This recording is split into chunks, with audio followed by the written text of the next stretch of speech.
Olá, boa noite a todos. Meu nome é Vitor, mas eu gosto de ser chamado de Menino. Eu sou de Carmo do Paranaíba, mas nesse momento me encontro em Uberlândia. E a convite da nossa irmã Maria Inês, hoje a gente está aqui para a nossa live, para as nossas reflexões acerca do Evangelho. Para que antes da gente conversar, na verdade, vou guardar apenas uns minutinhos para que quem tem interesse, o desejo de estar assistindo, de estar acompanhando, possa do início ao fim estar aqui conosco. Então quem já está entrando, uma excelente noite, Papai do Céu possa proteger e amparar todos os nossos corações, que a gente possa entrando, ficar à vontade. Estamos aqui, só esperar um momentinho para que a gente consiga se organizar devidamente.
Eu irei começar com a nossa prece. A todos que estão entrando, boa noite. Vamos, se vocês se sentirem vontade, fechar os nossos olhos, elevar o nosso pensamento ao Mestre, a Deus. Ô Jesus, dai-me um minutinho da vossa atenção generosa. Permiti-me nesse instante ser instrumento vosso. A gente está aqui em mais uma live, mais um estudo, mais um momento de compartilhar das tuas verdades eternas, dos teus ensinos de luz, de amor e de paz. Jesus, acalma nossas almas, acerena os nossos espíritos, tu acalmastes a tempestade. Sabemos que igualmente pode acalmar o nosso mundo interior. Ajudai nosso pensamento a manter um pouquinho de serenidade, de equilíbrio, que a gente possa estar receptivo a esses espíritos de luz que estão conosco, os nossos anjos da guarda, pronto para nos ajudarem a entendermos ainda mais acerca da vida e das leis que regem a vida. Suplicamos a Chico Xavier, Bezerra de Menezes, Eurípides Barçanufo, São Francisco de Assis, Paulo de Tarso, tantos espíritos generosos que possam de alguma forma vibrar pelos trabalhos dessa noite, nos ajudando com alegria e com amor, falar dessa doutrina de Deus que é tão abençoada, que tem acalentado tantas almas, que tem confortado tantos espíritos e auxiliado tantos a se reerguerem, tanto a cicatrizarem suas feridas, as suas dores, tantos a terem condições de caminhar. Que a paz de nosso Mestre, nosso Jesus querido, possa estar com todo mundo, os enfermos, são as pessoas que estão doentes, os espíritos que estão desencarnando, que igualmente todos recebam essa santa paz de Deus. Que assim seja. Hoje a gente vai falar sobre o grande mandamento, o maior mandamento. E é interessante a gente sempre evocar o pensamento de Pedro. Ele dizia assim, está lá escrito na primeira carta dele, versículo 20. sabendo primeiro isso, que toda escritura não é de particular interpretação. Isso que vale dizer que, em se tratando do Antigo, do Novo Testamento, a gente não pode restringir a uma única interpretação. Tudo aquilo que de alguma forma a gente tiver o contato vai nos permitir ter várias interpretações, ter vários olhares, ter várias visões e pontos de vista. E nenhum deles a gente pode dizer que está errado, porque são visões que partem às vezes de referências que nem sempre são as mesmas. Mas tudo tende a nos ensinar, tem a nos levar a refletir sobre alguns pontos. E o mandamento maior, o maior mandamento, ele refere-se a uma passagem aonde Jesus está com um doutor da lei. E ali tem um diálogo curto, mas muito significativo. Está descrito tanto em Marcos quanto em Lucas. Esse que eu vou ler aqui está em Mateus. E aí o evangelista Mateus narra o seguinte: mas os fariseus, quando ouviram que Jesus tinha feito calar a boca aos saduceus, se ajuntaram em conselho. E um deles, que era doutor da lei, tentando, lhe perguntou: Mestre, qual é o grande mandamento da lei? Jesus lhe disse: Amarás ao Senhor teu Deus de todo o teu coração, de toda a tua alma, de todo o teu entendimento. Este é o maior e o primeiro mandamento. E o segundo, semelhante a esse, amarás o teu próximo como a ti mesmo. Desses dois mandamentos temos toda a lei e os profetas. Então, é um texto curto, é um texto simples, mas que traz uma densidade que quanto mais a gente vai estudando, mais a gente vai entendendo, mais a gente vai compreendendo algumas coisinhas acerca do que Jesus propõe a nós outros. E o primeiro ponto interessante é que Jesus foi tentado, conforme o evangelista narra, e um deles, que era doutor da lei, tentando, lhe perguntou. Vemos que aqui um conhecedor da lei de Moisés procura o Cristo para testá-lo. Não foram poucos os momentos em que o mestre foi assediado pelas forças contrárias à sua mensagem, sobretudo porque o evangelho renovava e ampliava os ensinos da Torá. Jesus, porém, ele não se afasta e estabelece significativo diálogo com o religioso, aproveitando a feliz oportunidade de esclarecê-lo. Essa é uma fala que está, então, no estudo que a FEB produziu, esse esclarecimento. O que a gente pode entender? Primeiro ponto, Jesus é tentado. Os doutores da lei, eles possuem um extremado conhecimento do que a gente diz hoje como Velho Testamento. A Torá, que tem a tradição oral e tem a tradição escrita. A gente tem os ensinos, que estão materializados em livros, mas também tem a tradição oral, que era um estudo muito aprofundado, que os doutores da lei detinham-se profundamente em estudar aquilo que eles consideravam sagrado e santo. Então, o doutor da lei, quando questiona, ele não está querendo saber a resposta. Ele não quer saber qual é o grande mandamento da lei. Quando a gente fala dessas pessoas tentando o Cristo, nem todo mundo que pergunta alguma coisa quer resposta. Às vezes, prepara uma armadilha para que o outro, em caindo, possa desmascará-lo.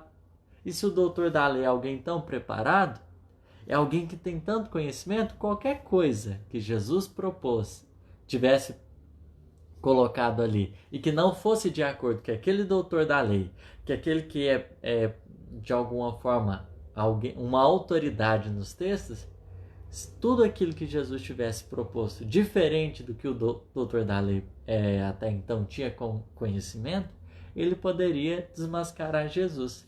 Ele poderia desenganar o povo acerca do mestre, dizer que ele era um falastrão, um revolucionário, que ele ensino tinha conhecimento.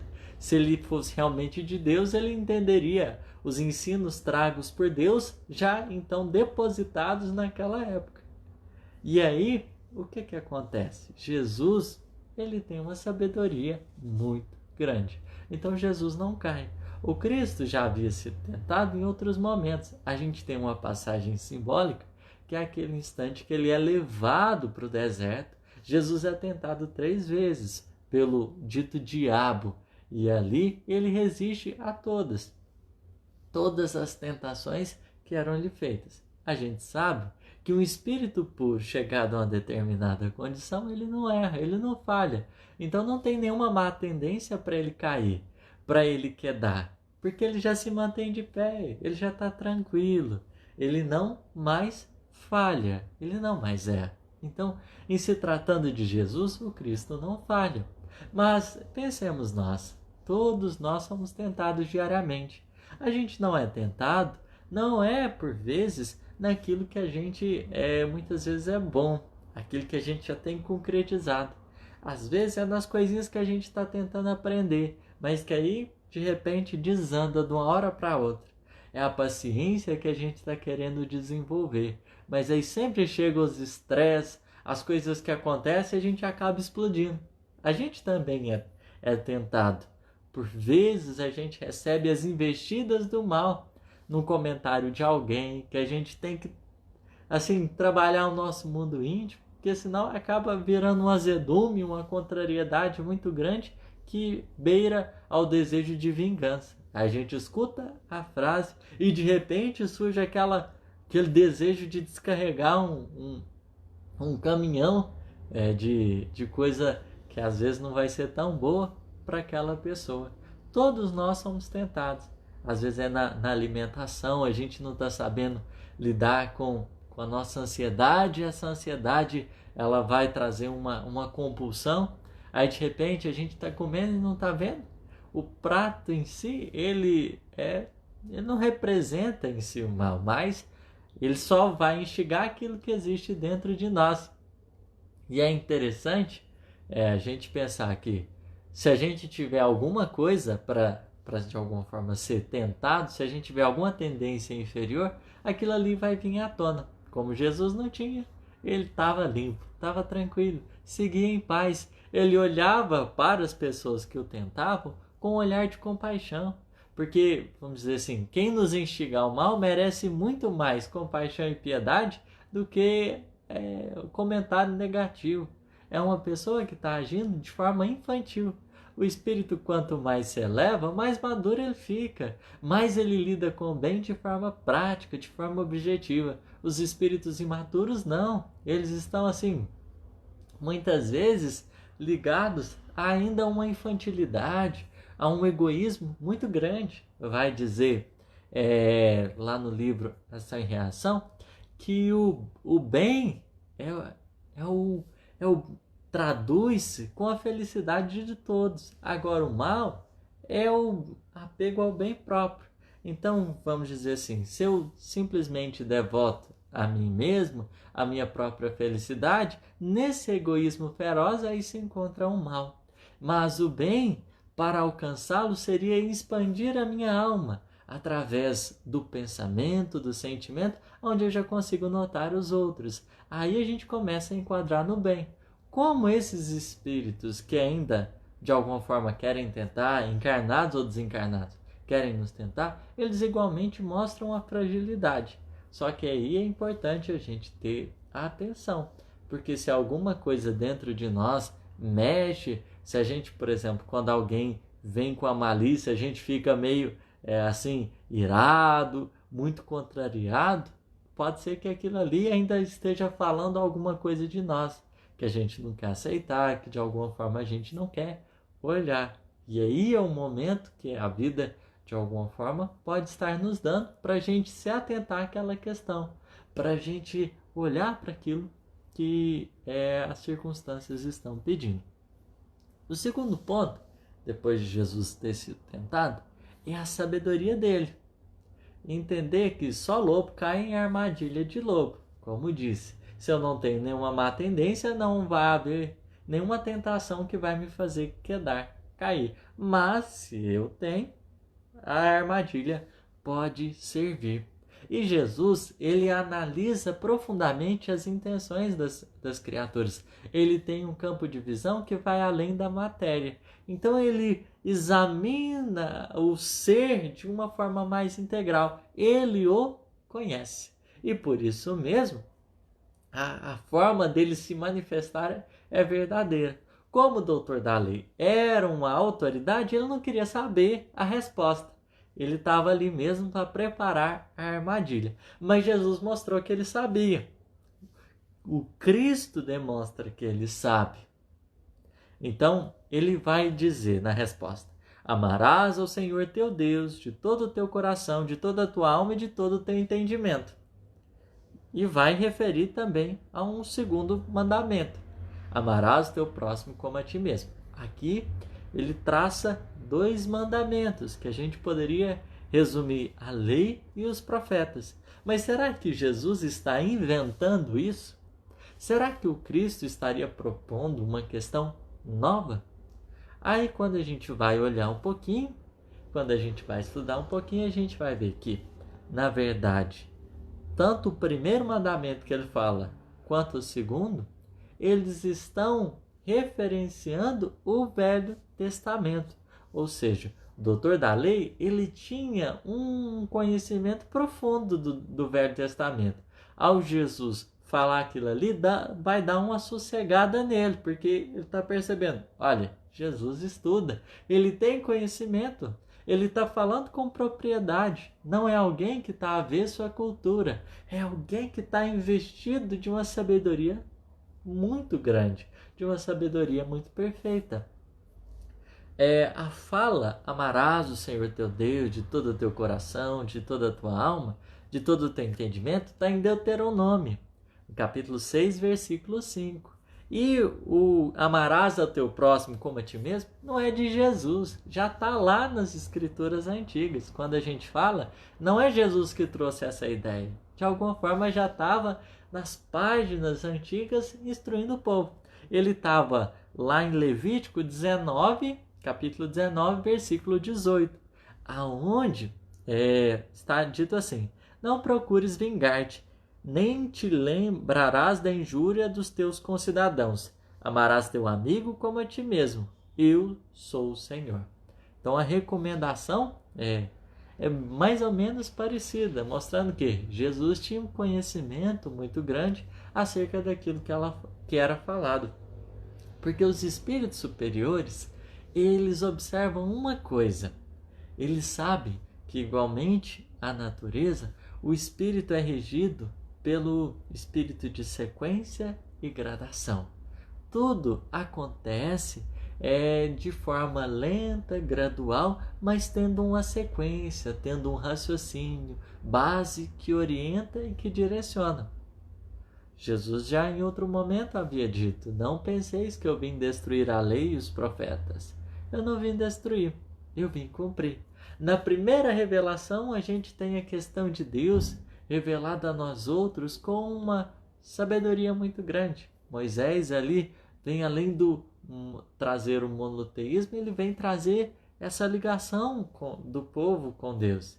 Jesus, em reafirmando isso, fala sobre o amor a Deus, mas expande ao amor ao próximo, não devendo-se ele simplesmente aos amigos, mas expandindo a todos, até mesmo aos inimigos, o que era até então um desafio, porque como eu li lá em Levítico, tá: amarás o teu amigo.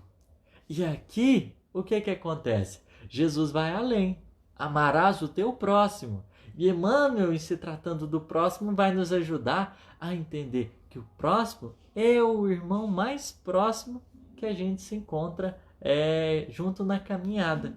Não se tratando a proximidade de fatores distanciais físicos, mas a questão é fatores espirituais. Então, aquele que está mais próximo, tanto pode ser materialmente, mas expandindo-se a isso espiritualmente também. Esse próximo pode ser um amigo, pode ser um inimigo, pode ser alguém conhecido, pode ser alguém desconhecido, não importa. Daí o mestre contar aquela parábola do bom samaritano, traduzindo um tipo de sentimento que até então não era visto. Jesus traz um outro caráter de Deus. Se em Moisés a gente vê a justiça imperando, um Deus justiceiro, com Jesus a gente vê um Deus misericordioso, fruto de um amor paternal, de um amor maternal muito grande, infinitamente puro e justo. Jesus inaugura isso. E ele materializa porque ele não só ama o amigo, mas ele também ama a todos os seres e a todas as criaturas, nos legando a nós outros que, independente da situação e das pessoas, é indispensável desenvolver esse senso de proximidade. E aí é interessante que quando a gente fala do espírito de sequência e gradação da natureza, na primeira revelação a gente tem o amor a Deus, na segunda revelação, com Jesus, a gente vê materializado o amor ao próximo, numa conexão mais profunda com o Criador. E na terceira revelação, a qual nós cremos ser o Espiritismo, ali quando a gente vai ver o Espírito de Verdade falando em o Evangelho segundo o Espiritismo, no capítulo 6, item 5, ele vai dizer: Espíritas, amai-vos, eis o primeiro ensinamento. Instruí-vos, eis o segundo. Aqui está bem consolidado. Todas as verdades são encontradas no cristianismo. Os erros que nele criaram raízes são de origem humana. Segundo o Espírito de Verdade, todas as verdades podem ser encontradas no cristianismo. Mas o cristianismo não surge avesso. Há uma conexão. A primeira revelação mosaica, depois vem Jesus, depois o Espiritismo. Por isso que a gente precisa trabalhar para a conexão de tudo isso e não para a exclusão ou para o privilégio de um em detrimento dos outros. É importante a gente salientar sempre isso, que há uma união. Essa revelação gradativa, ela tem uma sequência. E Deus em nenhum instante distorce a obra que ele começou em um momento. Ele tem continuidade. Então, no Espiritismo, a gente igualmente tem o amar a Deus sobre todas as coisas, como o maior mandamento, e ao próximo. Só que a gente acrescenta mais uma coisinha, porque há um espírito de sequência e gradação. Então quer dizer que as coisas vão se aprimorando, que a gente vai abrindo o leque das possibilidades conforme as circunstâncias. E assim acontece na nossa vida. Imaginemos, enquanto criança, a gente tem um campo de possibilidades para o trabalho. A gente tem um campo de experiências possíveis. Mas à medida que as coisas vão acontecendo, não é que o que a gente viveu para trás é destruído, mas a gente caminha adiante. A gente caminha para aquilo que nos espera, para o que está vindo posteriormente, porque vai aprimorando, vai evoluindo. A lei do progresso vale para tudo. Então, enquanto nós estamos encarnados, enquanto estamos aqui, a gente está detido, a gente está sendo conduzido por essa lei, essas leis santas que jamais se contradizem, mas elas nos levam rumo. Aí, quando a gente observa a fala de Jesus, ele fala amar a Deus, retomando o pensamento lá do Velho Testamento, amar a Deus, amar o próximo. Então eu consegui enxergar um triângulo relacional. Eu, o outro e Deus. Um triângulozinho bonitinho. E para que esse triângulo esteja em perfeita harmonia, a gente poderia fazer algumas perguntas. Vamos dizer, como amar a Deus? Qual o meio de amar a Deus? Qual o meio de amar o próximo? como estar em equilíbrio dentro desse triângulo relacional. Como estar em equilíbrio, em conexão profunda com Deus e com o próximo. Aí tem uma mensagem do tio Emmanuel. Tio Emmanuel sempre muito preciso. Tem uma mensagem de número 23, do livro Palavras de Vida Eterna, psicografia de Francisco Cândido Xavier. E nessa mensagem, ela tem um título: Adoração e Fraternidade. Adoração e Fraternidade. E Emmanuel traz o versículo de João, da primeira carta de João, capítulo 4, versículo 21, que diz assim: Ora, temos da parte dele esse mandamento, que aquele que ama a Deus, ame também a seu irmão. Tá, aí vale a gente ressaltar uma coisa. Os fariseus, eles buscavam ter uma relação muito grande com o Criador. Tinha todos os costumes, uma tradição por detrás, dia santo, etc. Só que às vezes faltava um pouquinho, muito de ligação com o próximo. Faltava um pouquinho de ligação com o próximo. Tanto que quando Jesus vai falar da oração, ele apresenta dois. A oração do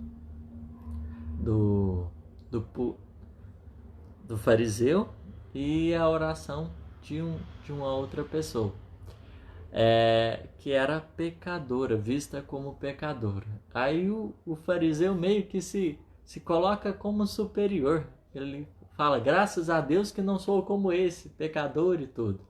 Aí o fariseu fala: faço isso, faço aquilo, faço jejum, pago meu dízimo, etc. Ele apresenta um monte de detalhes que ele fala, mas faltava o quê?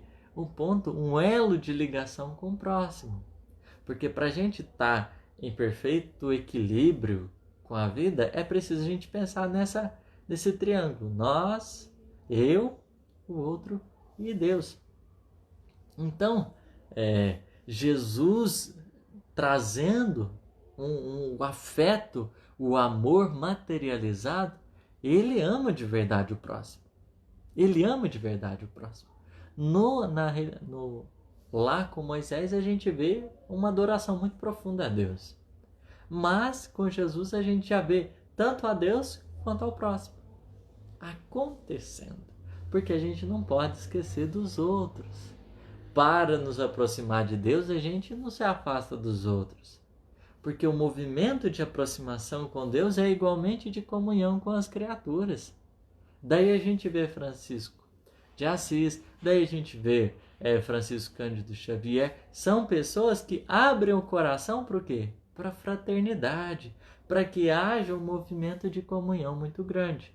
Então, estar em contato com Deus jamais pode nos excluir da ligação com alguém, porque senão a gente está num pensamento, às vezes, equivocado e camuflando algum egoísmo. Aí Emmanuel vai começar a comentar a mensagem adoração e fraternidade. A gente está tentando ver como que a gente pode amar Deus e como que a gente pode amar o próximo. Eu acho que essa mensagem vai nos ajudar. Aí ele diz: construirás santuários primorosos no culto ao Senhor da vida. Pronunciarás orações sublimes, exaltando-lhe a glória excelsa.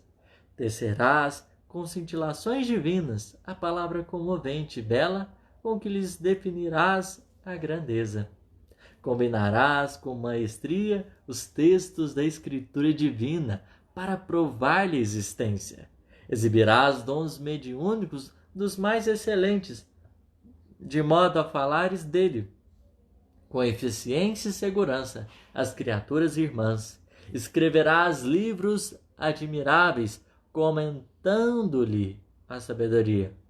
Comporás poemas preciosos, tentando ornamentar-lhe a magnificência. Clamarás por ele em súplicas ardentes, revelando confiança e fidelidade. Adorá-lo-ás com as tuas preces, com a tua arte, com o teu carinho, com a tua inteligência. Aqui, Emmanuel está trazendo um monte de coisas que a gente, por vezes, faz em relação a Deus, para traduzir esse amor. Só que aí ele traz um questionamento, que é o seguinte: Contudo, se não amas a teu irmão por amor a ele, Pai amoroso e justo, de que te vale o culto filial, estéril e egoísta? Aquele é direto, não titubeia, mas é firme. Se a gente não ama o irmão por amor a ele, o que vai valer? Tudo isso que a gente fez, escrever livro, fazer as orações, combinar com maestria os textos, se nos falta a vivência do amor, de que vale toda essa prática externa? Porque o amor é fonte que nasce do Espírito, vem de dentro das profundezas da nossa alma. Às vezes, o que a gente faz é exterior, é uma coisa mais aparente, que mais vai servir exteriormente do que está valendo de dentro do nosso coração. O benfeitor continua. O simples pai de família, no campo da humanidade imperfeita, alegra-se e dilata-se nos filhos que, em lhe compreendendo a dedicação, se empenham no engrandecimento da própria casa, através do amparo constante aos irmãos menos felizes. Ele traz o exemplo dos pais. Um pai que tem filhos, ele vai ficar muito mais feliz com os filhos que trabalham pela harmonia ali de todo aquele conjunto. Um pai vai ficar feliz pelas circunstâncias de união, de entendimento que são construídas por meio do esforço e da contribuição de cada filho em si, para que a casa esteja bem, para que os corações estejam bem. Continua. Incontestavelmente, a lealdade da tua fé representa o perfume da alegria nas tuas relações com o eterno Senhor. Mas não ouvides que o teu incessante serviço na plantação e extensão do bem é a única maneira pela qual podes realmente servi-lo. Conforme aqui ele realça, é muito importante a nossa fé. É o perfume da alegria. A nossa lealdade, a fé, a crença que a gente tem é o perfume da alegria das relações com o eterno Senhor. Mas a única maneira que a gente pode servir a Deus é no serviço, na plantação e extensão do bem. No serviço, na plantação e na extensão do bem.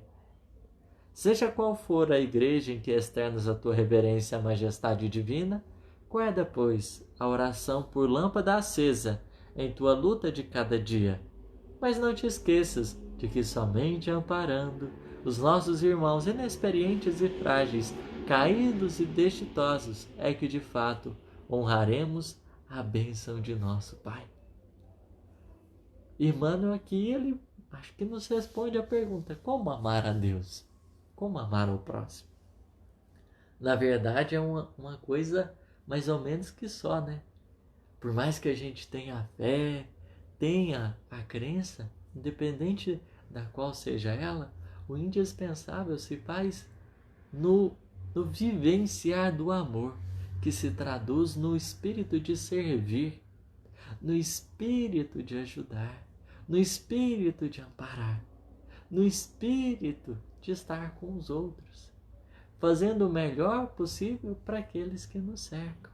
E isso é uma lição muito importante, porque estar com Deus, vamos dizer assim, é de verdade estar em comunhão com Ele. Não é um lugar, não é uma pessoa, mas é uma ação íntima dentro de nós. Para amar a Deus, Emmanuel no título traz duas palavrinhas: adoração e fraternidade. Como amar a Deus? Eu diria que adorando. E como amar ao próximo? Por meio da fraternidade. Mas o que significa adoração? Lá no Livro dos Espíritos diz que a adoração externa, sim, ela tem a sua importância, tem seus fundamentos, mas que a verdadeira adoração interna, a adoração que Jesus anuncia para a samaritana, em espírito e verdade, que se traduz por meio dos sentimentos que animam o nosso ser, sentimentos esses que propõem a nossa comunhão verdadeira e sincera com o Criador. Porque fé não é simplesmente acreditar. É além de acreditar, é a gente confiar. É a gente fiar junto com Deus. É Ele fazendo a parte dele e a gente a nossa. É a gente construir, é a gente tecer a coxa da vida com a contribuição dele. E se ele é a excelência do amor, é ele operar com amor e a gente também. Para nos aproximarmos dele, a gente precisa desenvolver os nossos sentimentos. E para que os nossos sentimentos sejam desenvolvidos, a gente precisa das experiências. E as experiências vêm com as pessoas.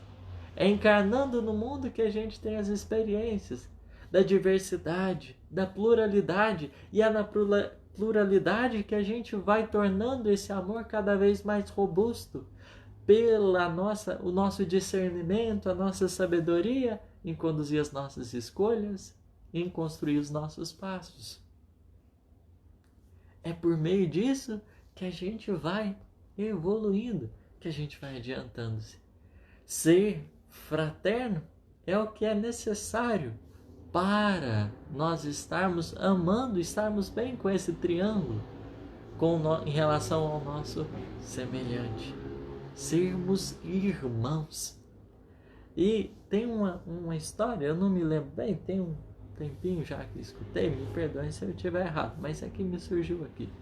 Chico, certa feita, ele tinha o costume, nas reuniões, sempre de conversar com as pessoas, e ele varava madrugadas afora, conversando, consolando, amparando. E teve um dia, estava extremamente cansado, uma senhorinha chegou para ele, se eu não me engano era 5 horas da manhã, e falou: Chico, a mensagem está muito bonita, mas os nomes estão errados.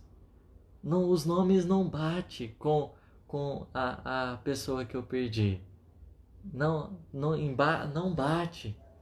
Aí o Chico, assim, pede desculpa. O Chico pede desculpa àquela mulher, fala: ô minha filha, me perdoa. O Emmanuel está aqui e falou que o seu ente querido igualmente está. Seu ente querido igualmente está. Vamos entrar em prece, vamos nos reunirmos em prece, que vai psicografar de novo.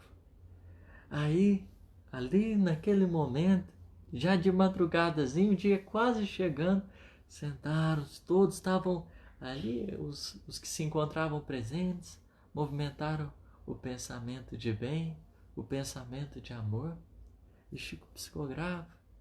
A mulher, quando pega a carta, emocionada, fala: agora sim, tá certinho, Chico. E o Chico, aliviado, alegre e feliz com a alegria daquela irmã que ali se encontrava. E é uma lição simples, mas é interessante. A gente ser irmão dos outros não significa a gente acertar sempre, mas a gente ter condição o quê? De ir reconhecendo a nossa fragilidade, a nossa pequenez, a gente se dispor a servir aqueles que nos cercam. A gente fala: nossa, fiz errado, mas você deixou fazer certo agora? É a gente tentar menos se sobrepor. Relação de irmão, ela pede olho no olho. Não é um em cima e outro embaixo. Relação de irmã é onde a gente se olha. E ali Chico traz com simplicidade, olha, mostra que ele também é falível, que por mais que ele se esforce, ele tem cansaço e tudo, que ele, mesmo com toda bondade no coração, pode falhar. Mas isso não impede a ele de servir, de tentar abnegadamente ajudar um pouco mais. Chico, em relação à vida que ele levava, as dificuldades que passava, certa feita, comenta com Emmanuel: Emmanuel, eu me sinto nesse momento como se eu estivesse caindo de um prédio de 20 andares. Eu me sinto como se eu estivesse caindo de um prédio de 20 andares. Aí Emmanuel, em em confortando Chico, diz para ele: Chico, pois é, imagina que enquanto você está caindo, de cada um desses andares, tem uma mãezinha que você consolou, Chico, que você foi instrumento para ajudá-la. Tem uma mãezinha orando por você. Tem uma mãezinha cuidando de você. Tem uma mãezinha orando pelo seu bem. Porque é nesse sentido de irmão. Não é alguém que sempre ajuda e nunca é ajudado, não. Irmão é a gente entender o valor de ajudar e de ser ajudado. De entender que a gente não é autossuficiente. Que cada um tem uma coisa boa para contribuir. Daí a proposta do provérbio africano: se a gente quiser ir rápido, que a gente vá sozinho. Mas se a gente quiser ir longe, que a gente vá junto. Que a gente se compreenda. Porque a vontade do Pai se traduz pelo amor. E quanto mais a gente se esforçar por um amor compreensivo, por um amor tolerante, por um amor mais prudente, mais a gente vai se ver conectado às pessoas, mais a gente vai se ver sendo honesto e digno. Não porque a gente é perfeito, não porque a gente já sabe tudo, não porque a gente está nos melhores lugares, mas porque a gente reconhece que a gente sozinho não consegue, sozinho a gente não dá conta. Se a gente está vivendo uma situação difícil, tem uma mensagem de Emmanuel que eu acho muito importante.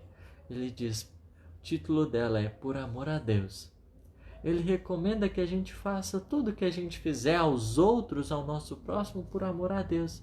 Às vezes a gente está num lar difícil, está lidando com pessoas que têm um sistema difícil. O que você for fazer de esforço, não faz pelo outro, faz por Deus. Dedica a Deus, porque Deus nunca vai te frustrar. O outro sim, você faz hoje, parece que amanhã não adiantou nada. Dá a mesma coisa. Mas quando você faz por Deus, a sua base, a sua segurança, quem te sustenta é diferente. Não é alguém que é frágil, é alguém que nunca, jamais vai te desamparar, te deixar sozinho. E Deus, percebendo o nosso amor que a gente busca ter, sustentará o nosso coração e iluminará a nossa alma também. Se é no trabalho, se é no campo social, não importa. Por amor a Deus a gente consegue seguir em frente. Agora, simplesmente pelas criaturas, a gente vai se tornar um poço de cobrança. Porque a gente faz hoje já querendo colher amanhã. A gente planta a semente do bem e fala, eu estou te compreendendo, estou te esperando, mas você não muda. Esse é o tipo de discurso da pessoa que às vezes está fazendo mais por si mesma. Não porque ela ama alguém, mas porque em si ela está querendo jogar muitas vezes na cara do outro. É um orgulhoso que está disfarçando-se de vítima na situação, mas que em si está alfinetando, está golpeando. E é muito ruim isso. Então, por amor a Deus, que é quando a gente reconhece, opa, é Deus que é o Senhor da vida, sem Ele não dá. E é com a nossa fé legítima, que não é só acreditar, mas nos impulsiona para o realizar, que a gente vai conseguir seguir em frente. O maior mandamento é um pouquinho das nossas reflexões, que eu agradeço a todos por terem tido a paciência de estarem conosco aqui nessa noite de hoje. Como Jesus recomenda, amemo-nos uns aos outros como Ele nos ensinou. Que seja devagarzinho, que seja um pouquinho todo dia, mas que a gente, em buscando a Deus, a gente se fortaleça para amar cada vez mais o nosso semelhante. Muita paz a todos. É isso que eu desejo. E para finalizar, uma singela prece para aquecer ainda mais os nossos espíritos e ter condições de nos sustentarmos em Deus. Senhor, estamos aqui.